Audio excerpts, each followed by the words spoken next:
ప్రతి శనివారము ఈ స్వామి సన్నిధానంలో వచ్చిన ప్రతి భక్తుడికి అన్నదాన సత్రం ఉంటుంది. స్వామి దర్శించిన వారికి కోరుకున్న కోరికలు తీరుతాయి. ఎవరు మనసు కొద్దీ ఏ కోరికలు కోరుకున్నా ఆ స్వామి ఖచ్చితంగా తీరుస్తాడు. నమ్మకంతో రావాలి. ప్రతి వారం అనుకున్న భక్తులు కోరికలు తీరిన వారు పాదయాత్ర తరంగా వస్తారు, మరియు వెహికల్ తరఫున వస్తారు. ప్రతి శనివారం అన్నదానము, ఆదివారం ఉంటుంది. ఒక ఏకాదశి నాడే బంద్ ఉంటుంది. స్వామి దయ వల్ల ఆయుర ఆరోగ్యాలు ఐశ్వర్యాలతో అందరి వర్ధిల్లాలని కోరుకుంటాను. లింబాది లక్ష్మణస్వామి గోవిందా గో. నా పేరు శివ, భీమగల్ అయ్యప్ప నగర్ నుండి వచ్చినాం మేము.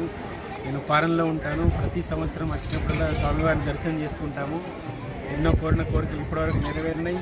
భీమగల్ ప్రజలందరినీ, సమస్త భక్తులందరినీ సుఖశాంతులతోటి స్వామివారి ఆశీర్వాదం కావాలని చెప్పి నేను కోరుకుంటున్నా. జై శ్రీమన్నారాయణ. మరి జీవన్ మాట్లాడు. నేను కూడా ప్రతిసారి నేను దుబాయ్లో ఉంటా. ఎప్పుడు వచ్చినా అని నేను దర్శనం చేసుకుంటాను స్వామివారిని. నమ్మితే అనుకున్న కోరికలు అయితే కంపల్సరీ తీరుతాయి. జై శ్రీమన్నారాయణ.